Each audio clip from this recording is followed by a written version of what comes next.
Vamos agora pra ele, que acabou já faz um tempo, mas a gente acabou não conseguindo gravar, que é Dungeon Messi, cara, uma excelente surpresa dessa temporada, onde a gente tem aqui o Laios, que ele é um aventureiro, assim, junto com todo o seu grupo, que numa das suas expedições para uma das masmorras, né, pra dungeon desse mundo, ele acaba perdendo a irmã, né, a irmã dele é devorada por um dragão vermelho, e eles acabam voltando pra superfície e o Laios decide fazer uma segunda expedição pra tentar salvar ela. Só que agora com muito menos recurso, porque foi uma fatalidade muito grande. E nesse caso, né, no mundo, ele pode salvar a irmã dela se o corpo dela não for completamente digerido, porque existe o conceito de renascer aqui, né, pelo menos dentro da dungeon. E aí, quem topa ir com ele é a nossa querida Marcela, eu vou chamá-la de Marcela sempre, e o tio Chuck. Né, os dois meio que top falam, pô, vai ser difícil, a gente não vai ter recurso, mas vamos te ajudar. E no meio da expedição, eles encontram o Seishin, que é um anão, que ajuda eles numa das ideias malucas de tentar sobreviver nessa expedição sem nenhum recurso, que é consumir recursos da própria dungeon. Então é cozinhar monstros, vegetais, usar todo o bioma da dungeon pra conseguir se alimentar, porque eles não estão com dinheiro pra nada, bem pra comprar equipamento. Então é quase uma expedição suicida pra tentar ajudar, né, salvar a irmã do Laios. E nisso a gente tem uma aula de ambientação, a gente tem uma aula de world building pra construir todo esse universo de Dungeon Messi, que é calcado muito nesse ecossistema da dungeon, como funciona este lugar, como funciona a magia, como funciona classe, papéis. Cara, Dungeon Messi é uma história riquíssima que começa apenas falando sobre como cozinhar um kobold, um slime, uns bichos que eles encontram ao longo da dungeon, né? Cara, que grata surpresa dessa temporada.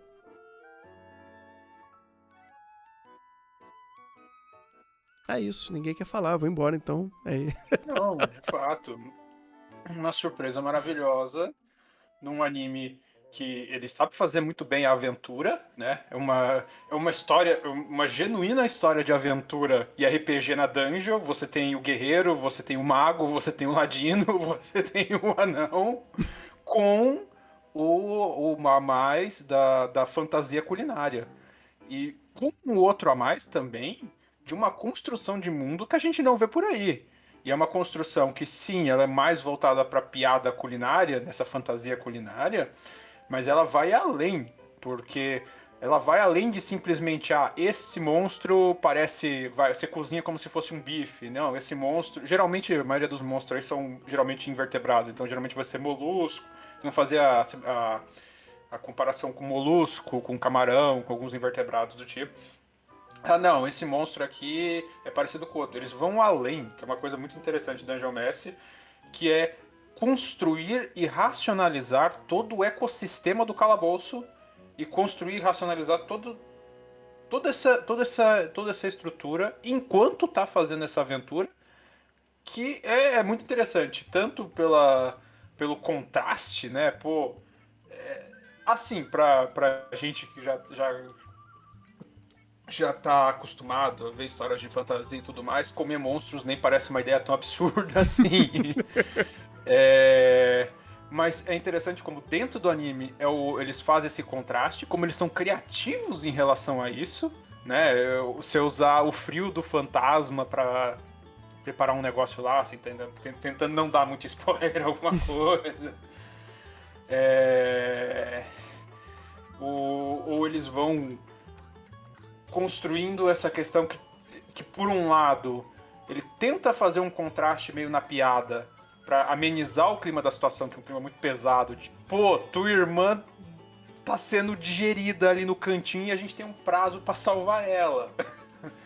Ao mesmo tempo que você tem essa comédia culinária, toda essa construção culinária e de mundo bastante interessante, bastante amarradinha, e no final, o grande finale, a amarração desse arco aqui que teve, dessa primeira busca, os percalços ocorridos, os ora a ora se não são as consequências das minhas próprias atitudes, e um a mais, um bom gancho pro que vai vir de desfecho, provavelmente na próxima temporada, né? Parece que ele adaptou mais ou menos metade do material original, que já é fechado. Parece que, não sei, me corrija. Próxima temporada provavelmente fecha tudo. E acabou com um belo de um gancho muito interessante ali.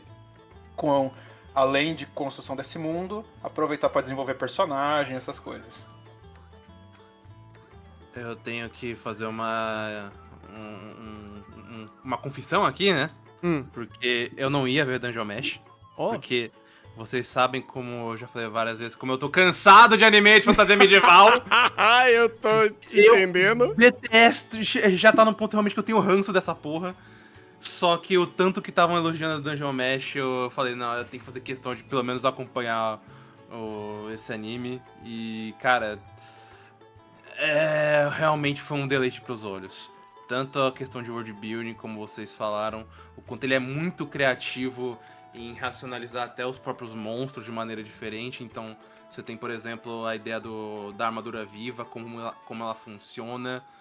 E junto delas você ainda tem todo um layout de ambiente que aproveita e dá toda uma camada de lore para essa situação. Lembra um pouquinho Dark Souls até na ideia de você bate o olho no lugar e esse lugar já te conta uma história. E quando você chega na segunda metade, todas essas ideias já começam a concatenar numa só e ter toda essa grande lore a mais que é esse calabouço. Cara, é um deleite pra mim que tava já muito saturada desse gênero. É realmente fantástico como a Dungeon Mesh consegue trabalhar o seu mundo não só em piada ou só na ideia da comida, mas realmente trazendo isso pra aflorar mais de como o calabouço influenciou tanto esse mundo, ou até mesmo o contrário, o quanto esse mundo influenciou tanto esse calabouço. É realmente um deleite. E assim, ainda assim, você tem um fator a mais, que é Trigger, e a Trigger tendo um nível de liberdade muito legal pra fazer as cenas. Tem muita cena bem animada, ou que tem um estilo de arte muito interessante. A forma como eles enquadram ou brincam do jeito Trigger de ser com alguns momentos, principalmente de comédia, é muito divertido e sempre muito dinâmico. Eu, pelo menos, ainda vendo maratonando, nunca fiquei cansado em algum momento. E você também tem o fator de que o anime é muito bem interpretado, tanto na dublagem original quanto em português. Eu vi no original, mas vi alguns trechos dublados e, cara, as dublagens fazem jus. A dubladora da Marcille manda muito bem. O dublador do Laios, eu até gostei mais dele dublado. Eu achei que ele pegou bem um cerne bacana pro Laios. E a interação do grupo nas duas versões também é muito boa. Igor, quer falar também? Você falou, você só viu metade e tal, mas pegou uma parte excelente, né? Assim, Dungeon... Eu acho engraçado o primeiro ponto. Hum. Ninguém reparou, mas o Maurício falou Dungeon Messi. Eu fico muito feliz com isso. Assim, eu fico extremamente Eu feliz reparei, eu com faço questão de não falar. Não, eu fiquei muito feliz com isso, porque minha influência fez alguma... Aí, ó, já tô feliz. Eu me controlei pra falar certo, tá? Eu ia falar Dungeon Messi também, mas eu falei Dungeon Mesh. Você falou Dungeon Messi, tá? Falei Dungeon Messi? Saiu sem querer, mas você falou Dungeon Messi. Yes! Aí tá tudo certo. Odeio você, Igor. Dito isso,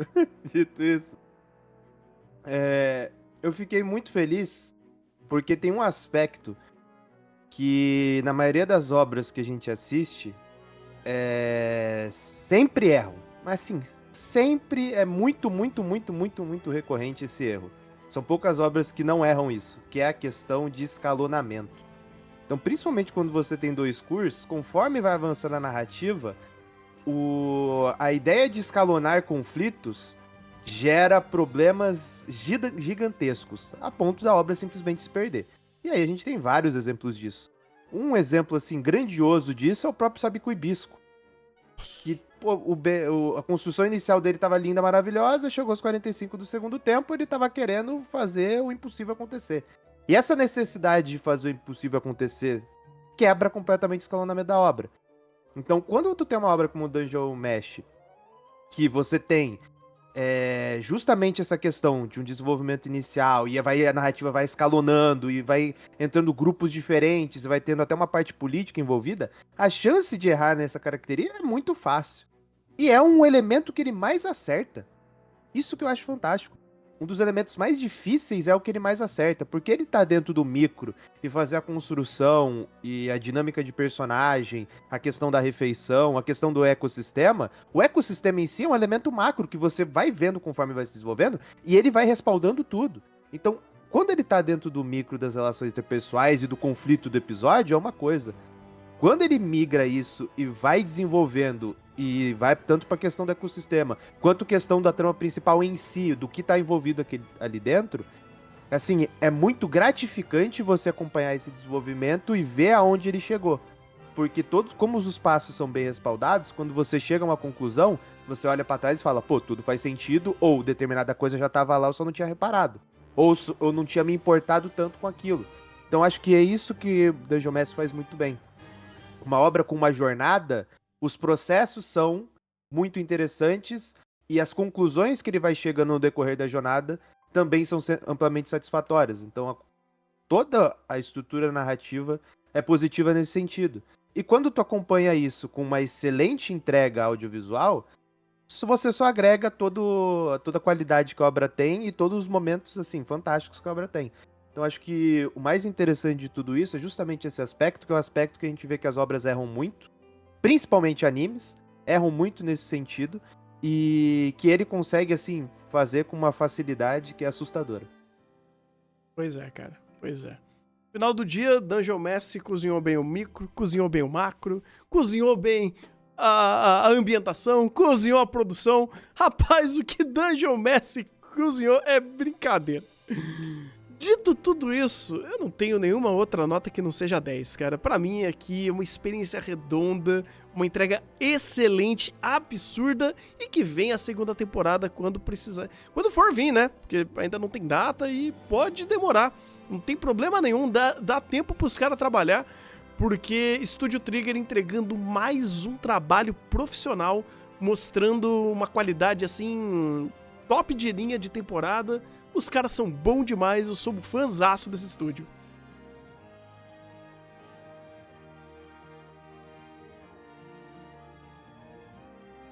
Ovo?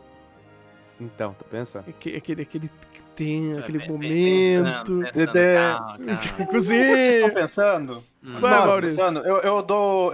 Eu vou com a chatice de que eu vou guardar o 10 pra última temporada, ficar com o meu 9.9. Ok, justo. Eu acho que eu vou pegar a chatice de dar 2 notas, porque eu acho que como entrega da própria proposta eu acho ele um 10. Eu acho que ele, assim, redondo demais, muito criativo, mas daí com a experiência que eu tive eu vou manter um 9, pelo mesmo motivo do Maurício. Eu quero esperar o que vamos ter na segunda temporada, que falam que inclusive é mais superior que a primeira. Caralho! Ok, então vou ter que jogar pra 9. Pô, fudeu. Calma aí, cara.